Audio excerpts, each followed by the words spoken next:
All right. Hello, hello. Welcome back to another episode of Cerebral Pundits. Casey, how are you today? What's up, Avita? What's going on? How we doing? I am doing all right. How are you doing today? Uh, I was doing better until like 10, 15 minutes ago. Kind of got some Loaded, bad news. loaded. Kind of got some, yeah, it's kind of loaded. So I'm still kind of working through some thoughts right now as we speak. Yeah, But I'm excited to do this. This is like an outlet per se. So looking yeah. forward to chatting a little bit more. Well, excellent. Do you want to go ahead and introduce everybody to what we're talking about on this one?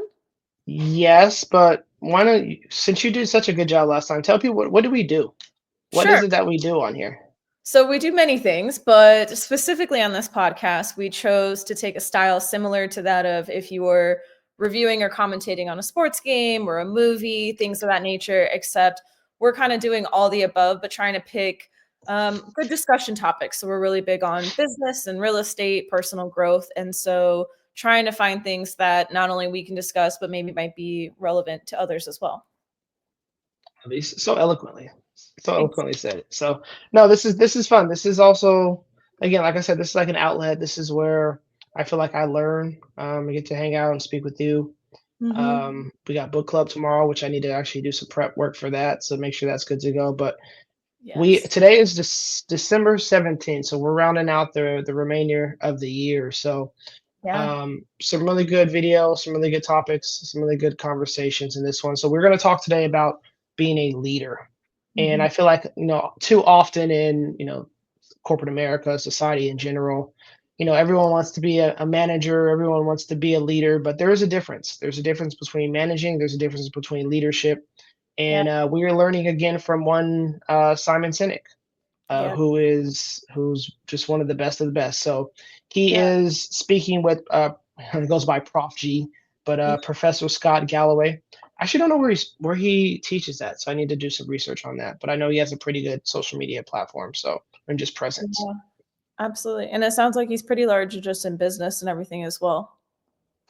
Yeah, I might need to take some more notes. I No, might need to read I and think listen it to some was, more stuff. I'm probably gonna misquote it, but I'm like, I was thinking it was like NYU or something like that is where he was Mm, at. But he's been a professor for many years and then well, simply based on this podcast, he's done extensive things and more of the building up businesses and is very much kind of like an integrator, very good in that side. yeah, yeah, yeah, this was good because they talk about how they became closer as friends, Mhm. just the growth within that. They tell how to become just a better leader, a better friend. Anytime Simon speaks, I always listen. So Yeah. I'm really excited to get into this one. I thought it was good too. Just general thoughts. I'm like, we did have Simon on another one we did, but I thought this one was a better view of him because I think Yeah, the other one it felt more of like he was the Trevor Noah.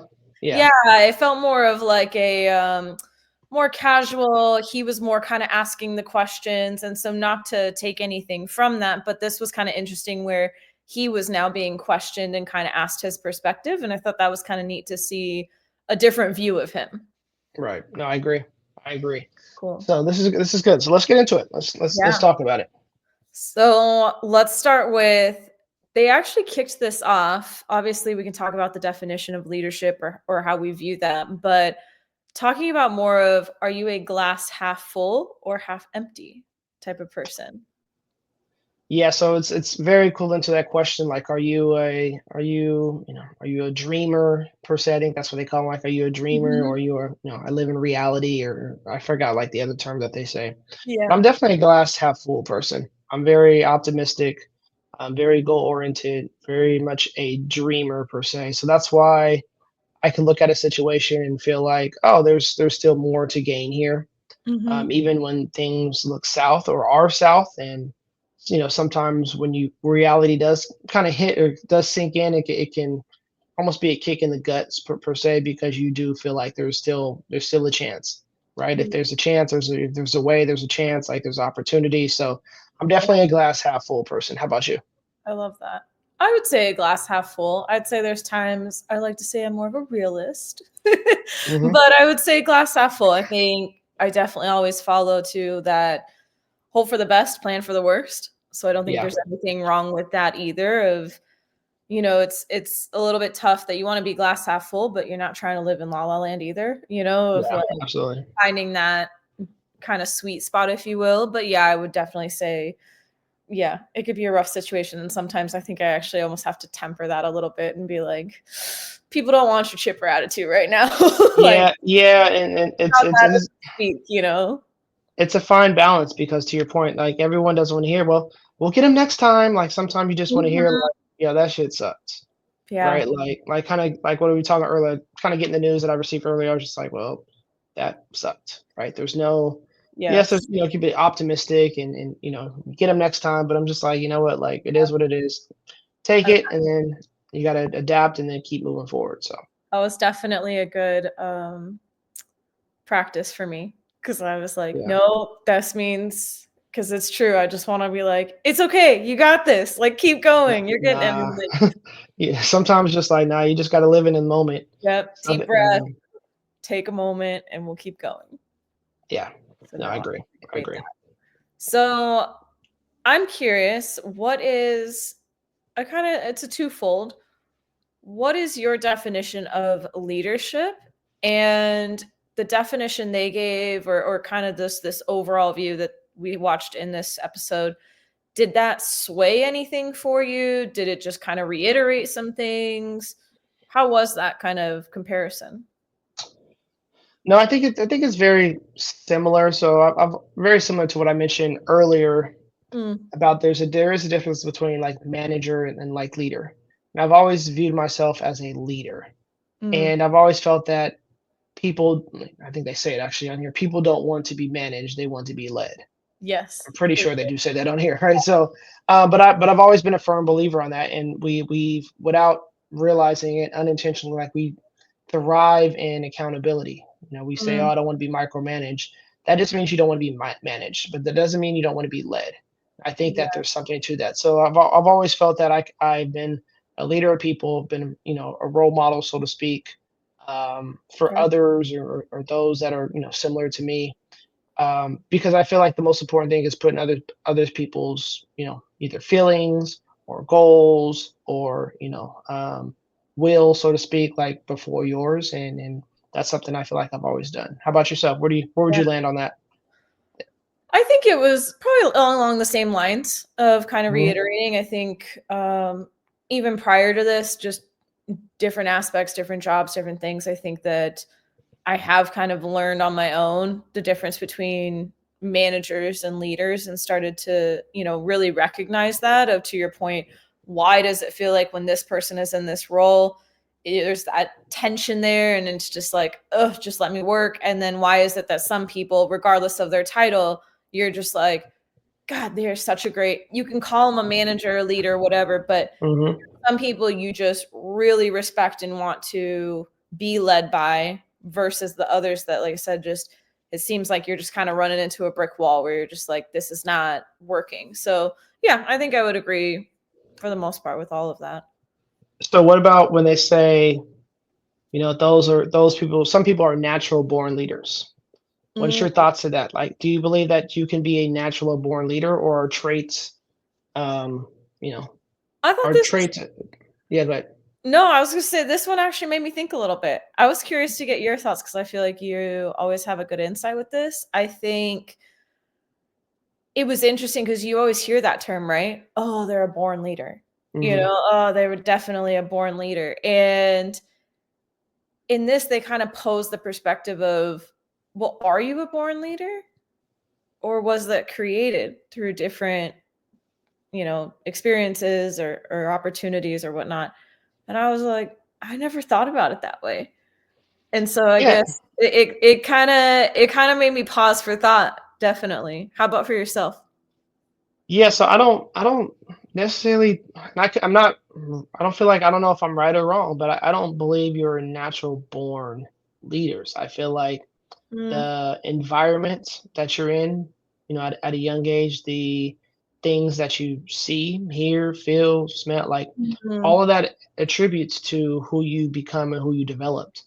I don't Yeah. necessarily think that, if a baby is just born in the wild and, they're just sitting in the house all day not doing anything, like, are they Yes. going to become a natural born leader? Like, I don't.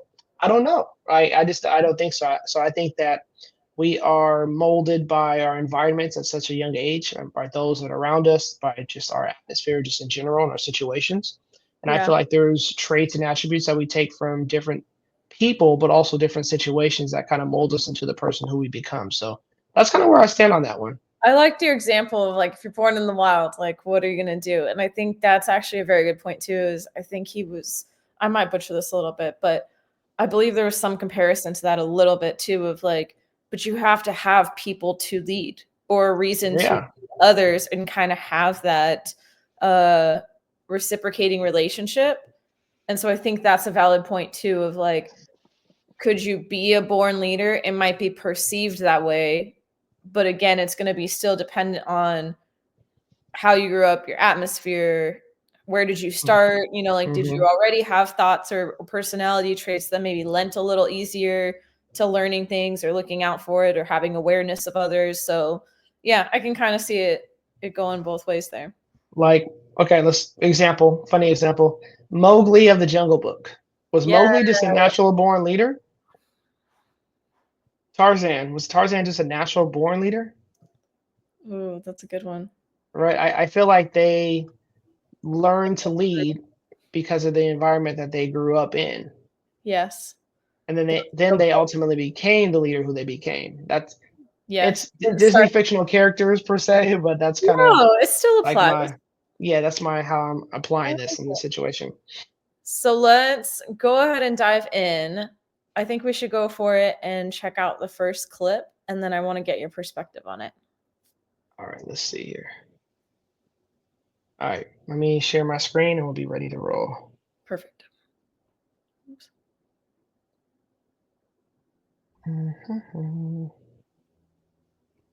Ready?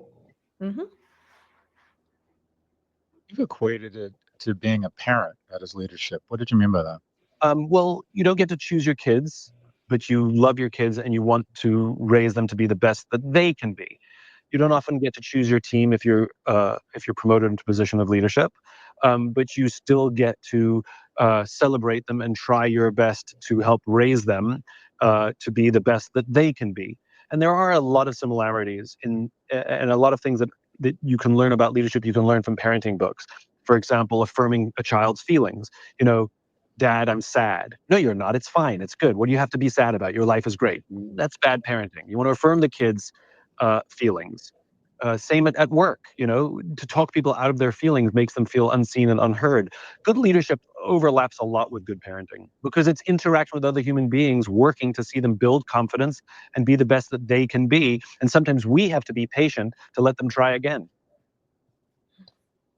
It's funny because based on that view, it looks like he's talking directly to us, doesn't it? Like Right? no one else is in the screen, like he's just talking to us. Yes. He saw us. He's like, I see you. I see you. Yes. Yeah, I was curious because I'm like, obviously at the moment, like I don't have kids.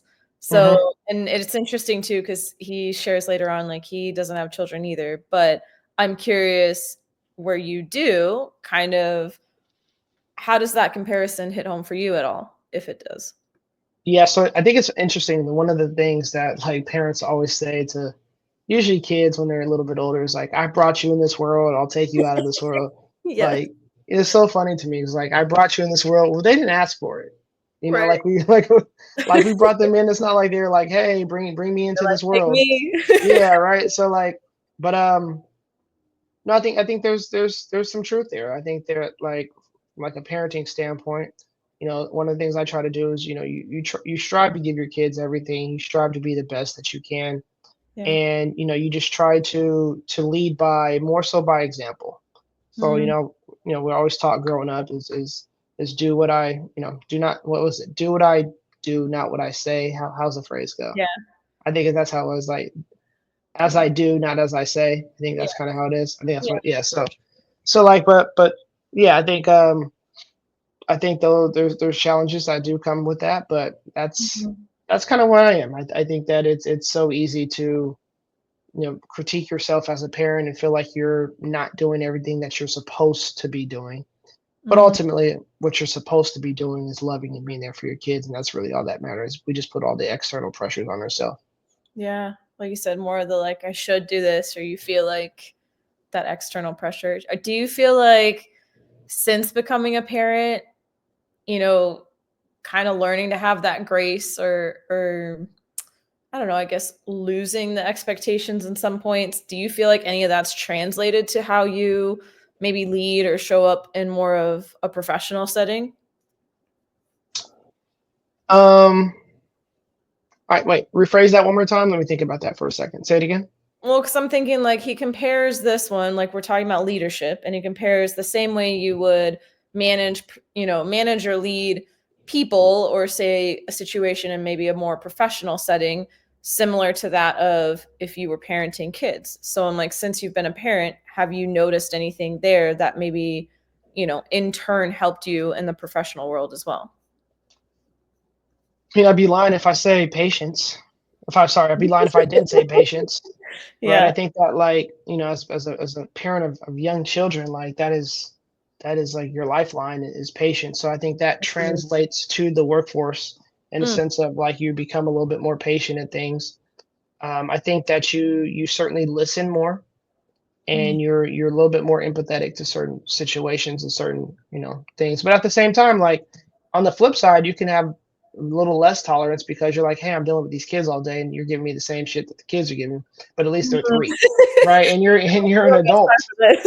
Yeah, so like I can see it kind of going the other way. But I think for me, the biggest change for me is I've been in a position now to where like I see what the workforce could give me and what it could yield per se.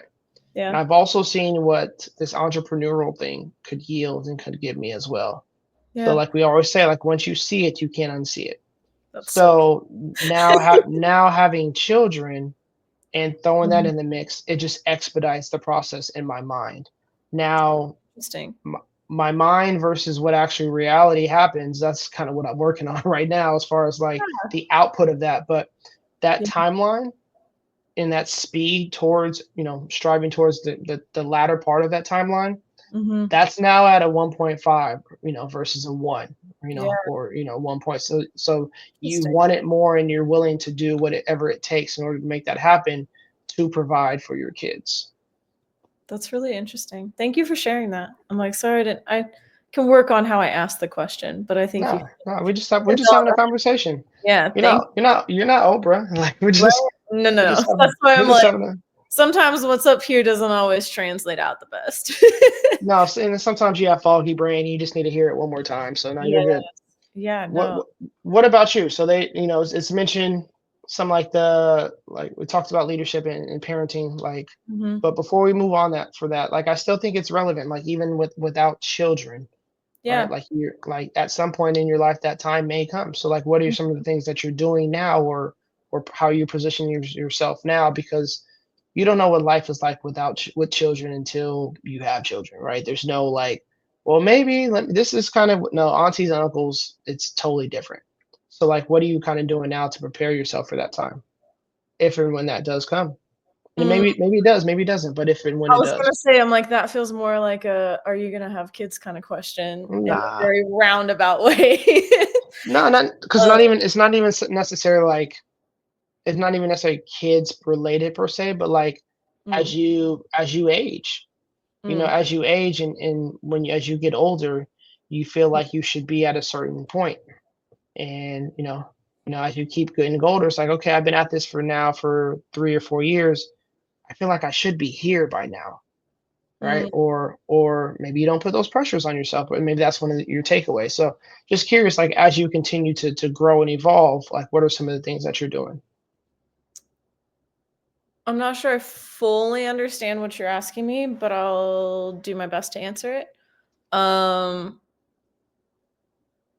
right, I guess I'm let me like, let me reframe it for you. Okay. yeah, So you have Avita now, and you mhm, have future Avita, right. right? So what are you doing now to set up for future Avita so she doesn't have to endure some of the things that you may have to endure or are going through right now? Yeah, so I think that's what I'm like, that's fair. I'm like, we just went from the parenting conversation. That's why I was like, it was being received that way. Yeah, I think even just things like this podcast and getting to know you and trying different ventures. I mean, I think this is part of that plan of trying you kind of mentioned earlier as a parent, maybe feeling like you should do certain things. And I think I've made decent progress, but I am actively working to separate from the you should, you feel like you should, we could have done this, and just figuring out more of being in tune with my intuition and my goals, and really getting in alignment with like, where do I want to go? What is like, to your point, like, well, what does that look like in a few years for me? What sounds like, yeah, let's start heading that direction. And it's so easy. I feel like we do have pressures of, society, or sometimes you want to please your parents or different things. Or to your point, age-wise, sometimes puts, different perspectives of like, oh, you should be married by now. You should have kids. You should have, be at this point in your career. And I think, those things are nice and that can be great, but also taking a step back to go, okay, but where am I at? And am I happy with this? Or do I want to change some things? And I would say, in the last year, and just even finding this stuff, this has been a huge step in the right direction for me to go, no, I don't want to go down the path I was on. I'm okay with where it was. But to your point, once you see a different way, you can't turn back. So I look forward to keeping at these steps of personal growth and career-wise too, of, we talk about book club. It's like the book club and the podcast, and just learning everything to keep becoming the best version I can of myself. Love it. Yeah. See, answered perfectly fine. Thank you. Minus the kids. I was like, I don't know. I'm not planning that out. I can barely plan when I'm eating for the day. There's no pressure with that. All right, what we got next? Let's see. Do you want to touch on, they did talk a little bit about mentors, and then I think we can go into our next little clip here. But I thought this was kind of interesting, of talking about, you always hear the term like people have a mentor or they are a mentor. And I thought this was interesting that they posed the question of like, okay, but how do you find them? And what makes a good mentor? Because it isn't as simple as just being like, okay, great, I'm going to go get a mentor now. Like, what does that mean? Yeah, and I think this is a good question, especially like coming off the conversation we had with Darren the other day. And I joke about him becoming like an unofficial, say that 3 times, mentor. Right. To me. And I think that a mentor, and they kind of hit on this, it's an evolving relationship. Yes. It's not just a one-off conversation and then all of a sudden, there you go, you're my mentor. Right. I feel like it's a relationship, and I feel like you can have multiple different mentors per se, because everybody's going to bring something different to the table. Yes. And I feel like for me, like I've always kind of searched, and I feel like that's what's been missing in my career thus far, is I've kind of always wanted a mentor, but I've never had a mentor. And so I've always kind of wondered what that felt. So in building a relationship with someone like Darren, who's become, like a friend / mentor, like it's been very interesting, because it has been more of a friendship, but there's going to be aspects and things that I look to him for more guidance and more like understanding. Yeah. But I think that you don't necessarily, yes, I guess you can kind of seek them, but I feel like they come indirectly, and it's not like you just apply and all of a sudden you just find one. You just got it. But it's also interesting, because when you think of like a therapist, you don't necessarily think about your therapist as a mentor per se, but you seek them out for understanding, guidance, advice. Yeah. But you pay for them, right? So, so if you pay, I guess you can technically pay for a mentor, but would the relationship be the same? I guess what's the difference? And maybe I'm kind of going way offline here. No, that's okay. But between like your therapist and like your mentor, you seek them both out. Yeah. But are they not relationship based? What's your thoughts on that? Sorry, I went way left on that. What would be the word? Is it mutually exclusive? Like they're not mutually exclusive? Yeah. Like I feel that that's good. I feel that a therapist could, in some respects, be somewhat of a mentor to you. But it's more. But I don't think that necessarily like every mentor is going to be the same as your therapist to that extent. Okay, touche. You know? Yeah, but no, like, that's a good point. I was just thinking about that. Yeah, you seek out advice. I think, but I mean, in some ways, maybe that's like a level 1 mentor, if you will. Like you're dabbling into that because I mean, maybe you don't start, because in this they do talk about like, okay, a great leader comes from friendship, and to your point, like that you don't just, okay, Casey, you're my mentor now, like let's do this, but at the same point, you could have a therapist that potentially you build a friendship or something with, and again, it's paid, but you potentially are walking into that seeking specific advice or somebody that's going to have something relative to what you're needing. Like not everybody's going to be a good fit for you. I'm curious. In the notes here, we have the 3, there must be a relationship, not someone who doesn't know you, and outside of your chain of command of your company. Were those the 3, remind me again, were those the 3 attributes of a mentor? Yeah, that was the 3 that he covered. And that's just like my brief takeaway. No, you're good. Yeah, that's kind of what he was covering, is that in his opinion, a mentor, and like I kind of use that example of like, you can't just, he was like, a good mentorship or a good mentor should not come from just, yep, you're my mentor now. Like, let's do this. He's like, it should be from somewhere that there's already some sort of relationship that you've built. It doesn't necessarily need to be a friendship, but like there's something there. You've already gotten to know each other and kind of broke that initial barrier. And so then that kind of covers the first 2. And then it doesn't have to be, but potentially somebody that's like outside of your chain of command or company. And I think maybe the logic there too is just to offer a different perspective, or potentially somebody that's ahead of where you're at, or that maybe there's no conflict there potential. So tell me, because I feel like this year you've came across potential mentors in your life, right? Do you view any of them as mentors, or do you view them more as friends, so to speak? I think it's swayed a little bit here and there, depending on the time of year, to be honest. Well, you know what I mean? Because sometimes it's like, oh, I think we're just friends. Then you're like, oh, shoot, this is kind of a mentor to me. But yeah, I think I've dabbled in a little bit of both, but I'm laughing a little bit too, because lately I've been like, I need a mentor for this.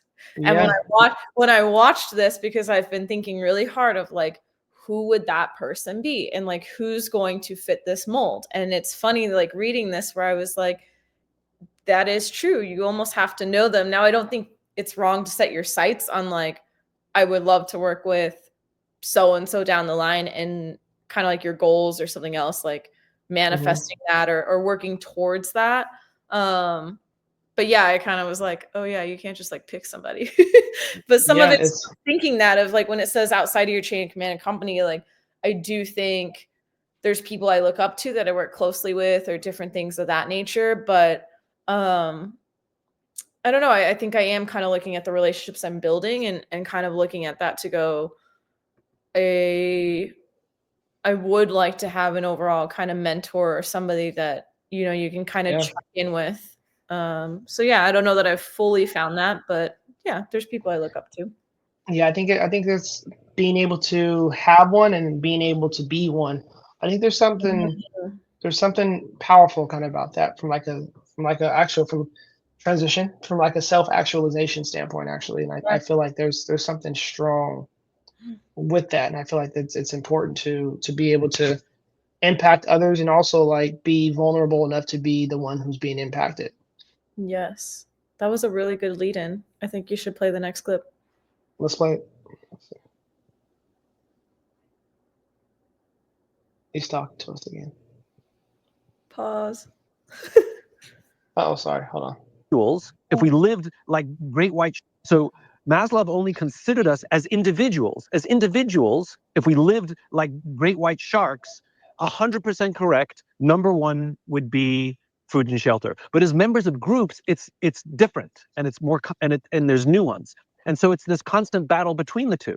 And the thought of living an entire life to get to the top of a pyramid called self-actualization, where we look down at all the unactualized people, seems antisocial. How about versus shared actualization, which is raising the team, raising the company, raising the society, raising the nation? Like that to me, it seems more pro-social. And so good leaders, I think, are doing that.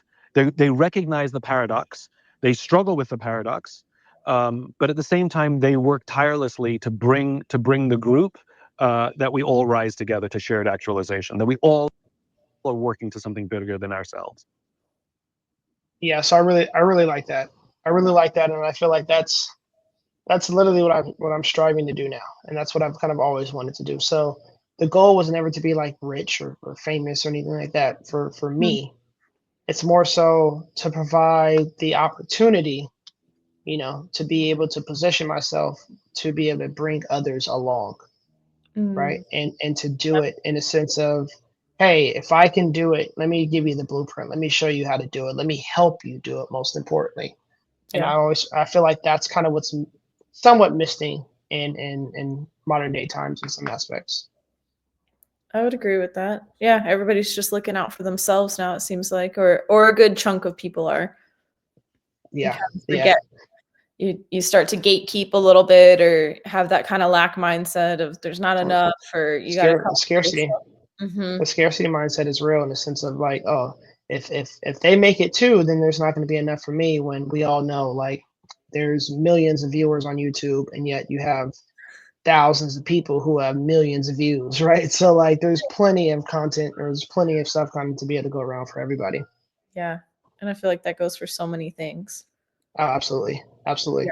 I thought that was pretty cool. You mentioned, can you describe in your own words, because I'm not gonna lie, I had to look it up. I remember like Maslow's hierarchy of needs and that type of stuff, but when they said the comparison of self-actualization versus like prioritizing the needs of others or the group, if you will, what does self-actualization mean to you? Reaching your own capacity, like achieving one's own goals, success. Okay. Right. So and so I think in this situation, like what he's saying is like, your focus solely being on doing that versus like, hey, I can do that and do this, or more importantly, I can kind of get them to where they need to be, and then I can kind of come back and do this. So Yeah, self-actualization is really just reaching one's own goals and capacity and achievement. that was well said. Thank you. I just figured, I'm like, if I didn't know, there's probably someone else that doesn't know what it means either. No, you're good. We You're might good. go over it. Um, Go ahead. No, I think we're gonna hit on at the same time. I wanted to talk when he was talking about genius. So I thought this was really good. I Yeah. thought this was really insightful. So you can set it up. Go ahead and set it up. Sorry. I just thought that was No, just you're a good okay. point. It's good. I'm like, I'm all right with it. Yeah, I found this interesting too, because I haven't, like the Maslow's hierarchy of needs we just said. I feel like a lot of us have, probably heard that in school or tossed around at some point, and I felt like this story that he shared of the genius or that type of a deal, I hadn't heard that reference before. So he was kind of talking about, I feel like you'll go into it better, but the evolution of like where this actually came from, and how people, from what I recall, how they used to use the phrase, and then how it's kind of evolved into like, you are a genius. But before, it was used more of, if something was done maybe properly, or you had a win at something, it was more That was genius. yeah, it was like, oh, your genius was with you. Congratulations. Or something, poor or not preferred happened, instead of, blaming themselves, it was, oh, your genius must have not been with you. No worries. And so it kind of took the pressure off of the individual of like, this is all your fault, if you will, and made it more of like, it's okay. Like, good or otherwise, you're all right. Versus now we do the like, you are a genius, where it's very much like, oh, that must have been you and you only kind of a deal. Yeah, and I think the struggle with that is, as you are a genius, like how do you live up to that consistently? Right. Yeah. Now it's just consistent. It's a constant burden that you have to continue to uphold every Yeah. single time out. Whereas I feel like there's times when, hey, that was a genius move or that was a genius decision. Mhm. It's the act of or the behavior of or the decision of, not any. Are there genius people out there? Absolutely, right? But I feel like there's a level of added pressure when we talk about like the American pressure. If Mhm. you don't live up to like a certain position, like it's you. And I feel Mhm. like, when we talk about the battle of genius, I really, really, really, you know, and like the thought of, the act of being a genius or the doing of being a genius versus like putting that crown per se on a specific people or certain people, because it's hard to maintain that. And then if you don't live up to it, then you start to feel like a failure, Yeah. and I feel like there's a lot of stress that kind of comes with that. I think that was well said because it's true. I mean, Mm. it's nice to hear like, oh, like you said, that's a genius move or something like that when it's uplifting. But to your point, Mhm. now you're having to uphold that standard, or instead of offering yourself grace or the opportunity to learn from something when something, not preferred happens, then you're just beating yourself up because you're going, oh God, that was on me. Eh, Instead of realizing the same way, no, that was just a poor move. Or like, maybe shouldn't have done it that way. And that's okay. Yeah, so Denzel Washington, we all know Denzel, one of my favorite Mhm. actors of all time. Do you know his answer when they ask him what his favorite movie is? Mm-mm. He always says this. They say, "Hey, what's your favorite movie?" He says, "The next one." Ooh, that's And good.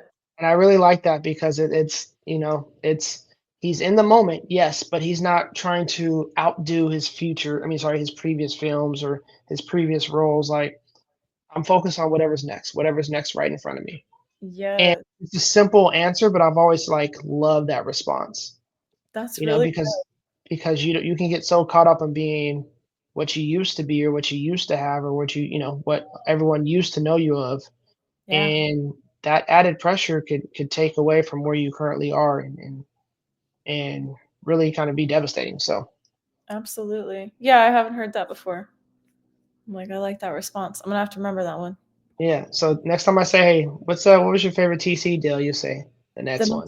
next one. The next The one. Keep next one, going. absolutely. And the next one. Another one. Yeah. Right, and another one. A shout out to DJ Khaled. You're welcome. Yeah. All right, let's go ahead and keep rolling along because I'm like, I know we're pushing time here. All right. Go ahead. Let's see. What we have in our notes? Managing. Oh, okay. He talked about being authentic, Mhm. despite being negative.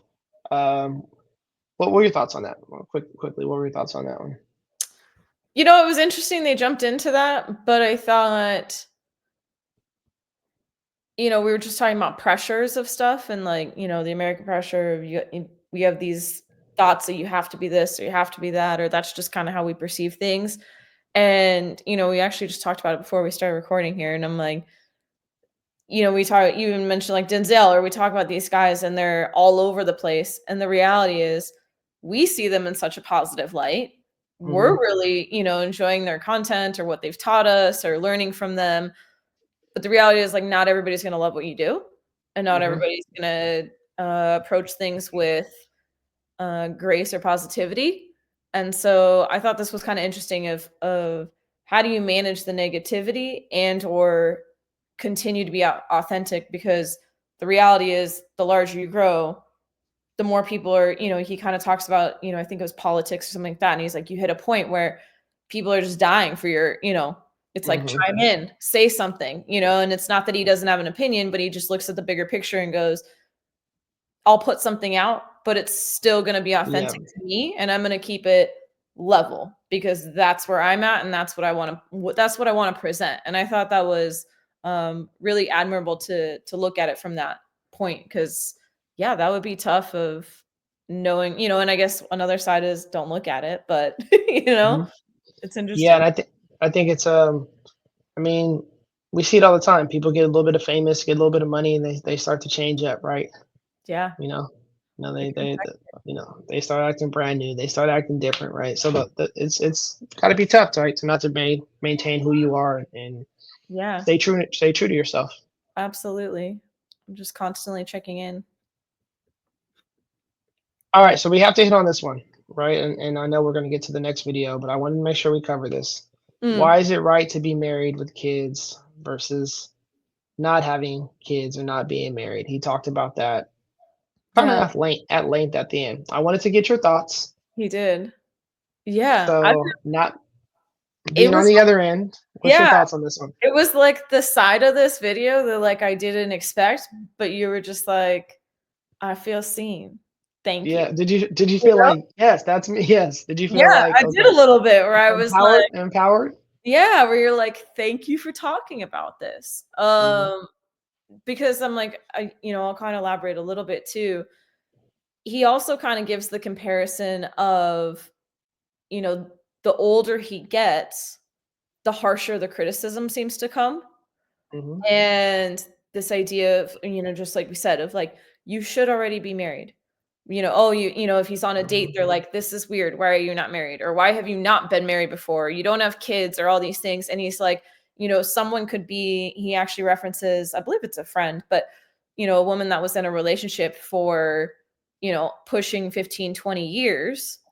And it was not good. It was terrible. Mhm. And she, obviously learning from it, it is what it is. But he's like, why is it that, somebody who's potentially in a poor relationship or something that is not going well, just because they're married or have kids, why is that still viewed as better than someone who is fulfilled and happy with their relationships, whether they're friendships or they're dating or whatever? It's kind of like he was like, I feel more fulfilled than ever with the people that I'm surrounded by and whatever. And he's like, do you get lonely? Of course. But he's like, I would rather choose this and wait for the right one than to be in a relationship that's not right or not good for me because others think that I should, or they're going to, judge me for not doing that. Mhm. That's very well said. I'm glad you felt heard too, because I thought I about did you feel hurt. as soon as Thanks. he. I did, yeah, because and that's why I cut earlier to the question. It's like people always, and I haven't gotten it too much lately, but knock on wood. But it's true. I do think the older you get, and I don't think people necessarily mean any harm by it, Mhm. but it is true how, It's I like the societal expectation, so to speak. yeah, and it's But always it's been interesting. You know me, I'm very like inquisitive and I try to be very like aware of things, and that's something I've taken notice of, for probably the last few years where it's like, I've come out of long-term relationship as well too, so maybe that's why it applied more, but it was like, why was that okay? Because it looked good enough. Mhm. But like being on your own, now it's like, okay, well, when are you ready to date? When are you gonna get married? And it's like, Yeah, hold up. Like, and isn't you it gotta. good that right now? Like, I'm like, I have more people that I could count on right now than I would have ever imagined. Mm, And it that doesn't part. need to be a lot, but just, we talk about the close circle, and it's like, isn't there something to be said for that of just relearning how to be with yourself, how to be better to your friends, be intentional with like, who do you want to surround yourself with? I love it. That's good. So yeah, I did feel heard. Okay, let's dive into the next one. Okay, we watch the clip. Yeah, because I'm like, we're pushing it, so we're gonna cruise now. I grew up with real economic anxiety, so it's a ghost and a demon, or a monkey on my back. I just can't shake. I'm always thinking about money. I'm very, very worried about being poor again, and it's hugely motivating, but also anxiety driven. And that is sort of my, I don't know if it's my cross to bear, but it plays too big a role in my life. What do you think it tortures you, and where does it come from?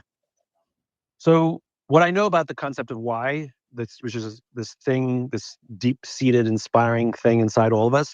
One of the things that I've learned about it is the thing you give to the world, the thing you have that gives you value in the world and to your friends and your relationships, is also the thing you need the most. And so it makes perfect sense to me in this balanced equation of this thing you crave as this thing you fear. That makes perfect sense to me, and that you grew up without means you're afraid of going back there. Yeah, one of my favorite quotes. Yeah. Yeah. So I believe this is in his book, in Simon's book, Start with Why. And he just said it, that the thing you crave, what you crave is what you fear. Yeah. And also, he points out the thing you give the world, the thing you give the world is what you need the most. And I think there's a lot of truth in that. And I think I struggle with personally, very similar to Prof G, in the sense of like, you could want something so bad to be where it's like your drive, but also could be your detriment as well, because you want it so bad that like you're willing to do not damn near any and everything, but if it doesn't pan out, the impact is so heavy. Yeah. And it's so burdensome, so to speak. Like it hits you hard. So that's definitely a challenge. Definitely a challenge of mine. Where do you land on this? Yeah, I haven't read his book, but this one definitely hit me as well, where it was one of those of like, ooh, okay, like what you crave is what you fear, or how he mentioned like anxiety driven. We see these people that, without knowing their backstory or anything like that, you just see them as so super successful, or they must be extremely smart, or whatever, that maybe thing might be.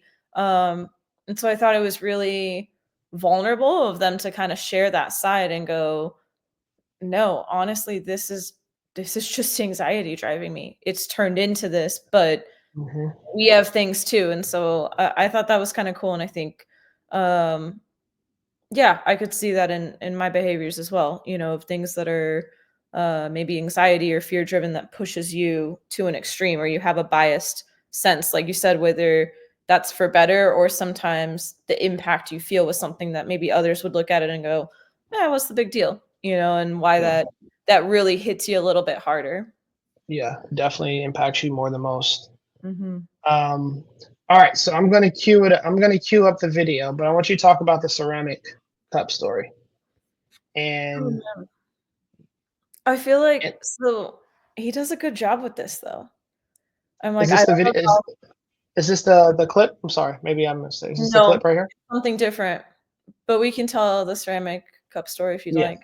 Yeah, let's talk about that one.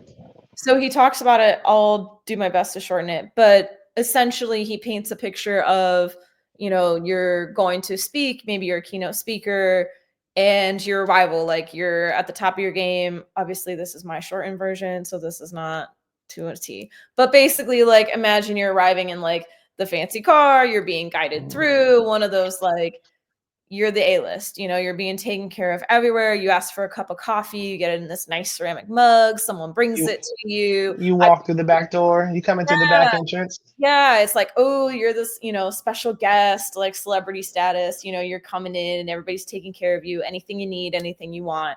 I imagine it's like a special latte or something. You're the VIP, you're the VIP. And then he's like, say you lose that status or you're in a different role. Next time you show up, same venue, same place, same deal. And it's like, hold up, you're stuck in traffic because you had to drive yourself. And then it's like, oh, now you got to go on the front door. Okay, I guess I'll just find my way here. And so you're kind of directed and whatnot. And then it's like you're being shuffled around and you ask for a cup of coffee and they just like, oh, here you go. Yeah, go ahead. And it's like, this little, I picture like a little Keurig or something on the side. It's like, here, make your own cup. And he's got the styrofoam cup. But yeah, it was the comparison of how quickly something can kind of come and go. So to be appreciative of just where you're at currently and not allowing those things to shift, I would say kind of your gratitude. But what was your takeaway from that story? No, I took away. So I felt it was an embodiment of kind of where I am. Like, so for example, my current role that I took strategically is not the same as my previous role. My previous role, I mean, I made more. I had granted a little bit more responsibility, but I had the ceramic cup, So leaving that and coming to this role to where I'm more kind of just another guy or gal per se. Like it's very it's humbling. But I mean, I took this role strategically, with the intent of kind of doing what I'm kind of stuff I'm doing now. but it's Yeah. very humbling, but it's also interesting to see how people perceive you. Mm-hmm. And I feel like, honestly, I've never been a ceramic cup guy either. Like, I'm one of those, like, nah, Yeah. just put me in the room. Like, I don't want to feel like I'm that guy, right? I want to feel like I'm part of the team. I want to feel like I'm, kind of just weaved in there. So I Yeah. really love that analogy, though. I thought that it Yeah. was a good representation of kind of where I am right now. Yeah. No, it was a good reminder too of, like you said, just to your point, you don't necessarily need the ceramic cup, but it's just that idea of like just one more reason to just kind of take a moment and be grateful wherever 100%. you're at. Like, cool, I still got my cup of coffee. Or you know Mm-hmm. what? I learned a new 100%. route into the building. Thank you so much. 100% though. That's okay. So let's go into this next one because I All right, here think we go. this Let's do one this. this one will be for you. So the question, I'm living proof that having a plan means nothing. My entire career was, I would never wanted to be a public speaker. I never wanted to write a single book, let alone 5. Like, nothing I've done in my career was in the plan. My plan was thrown out ages ago. I had one. It didn't go that way. And so to me, the folly of a plan, it's like planning how many miles it's like planning which highway you're going to take and how many miles you want to drive per day, but not knowing the destination. It's like figuring out these waypoints, like in 3 days, what city will you be at if you're driving cross country? It's like, but which direction am I going in? And my focus tends to be so far over the horizon to a vision, an unrealizable idealistic vision. And the path that I take, I'm agnostic.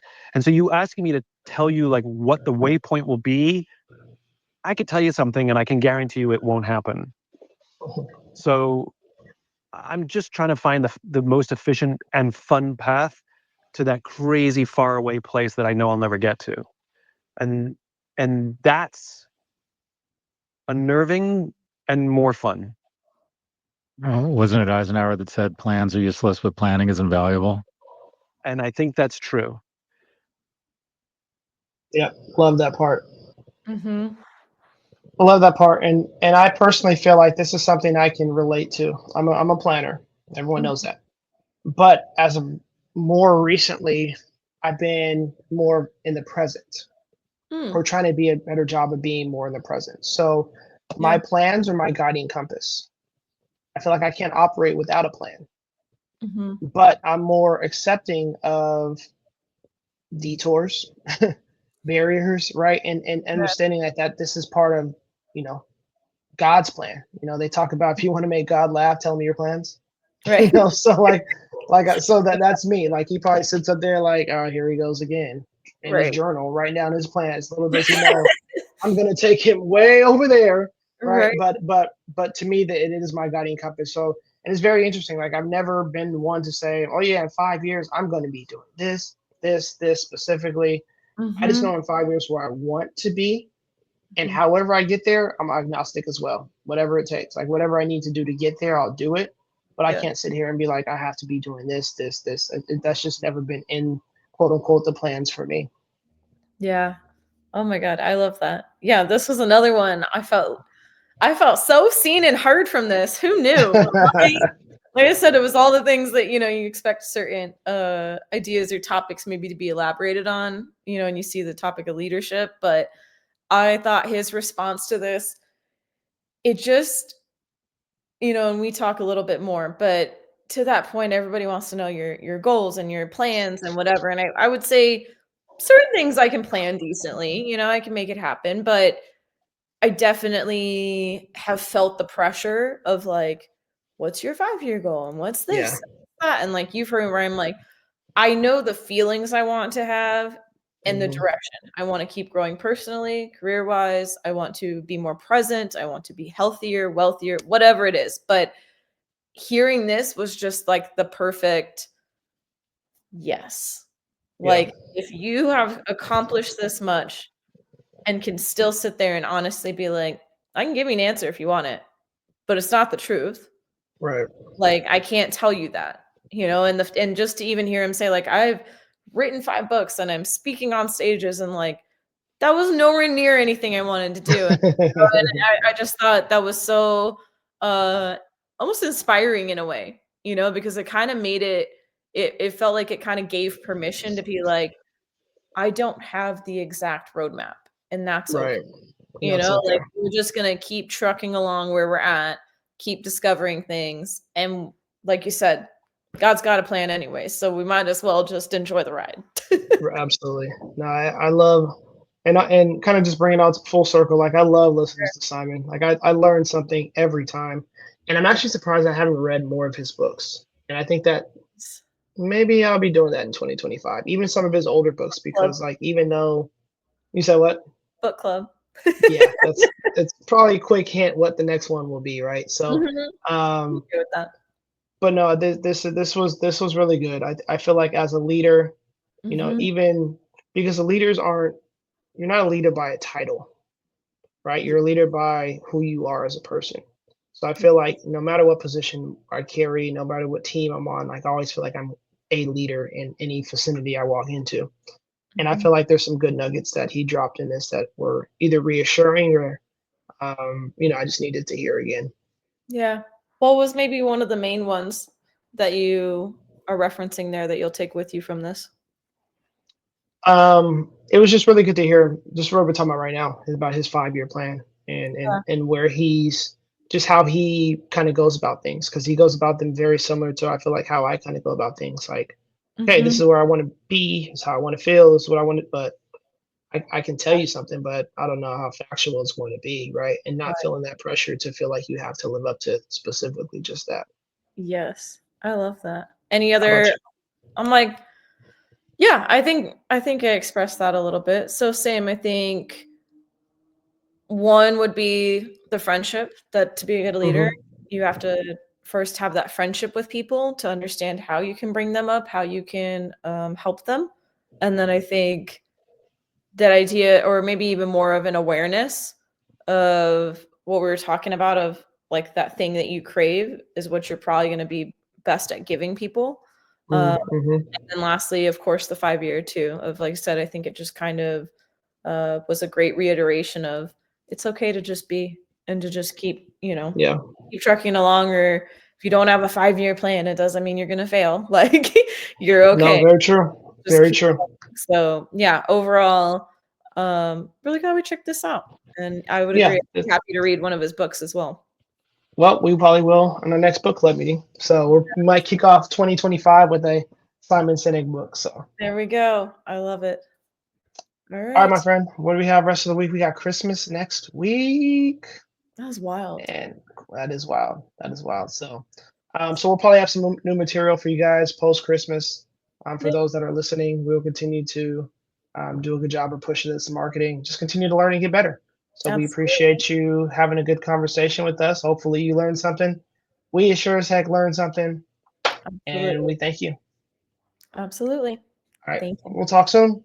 Bye. Later.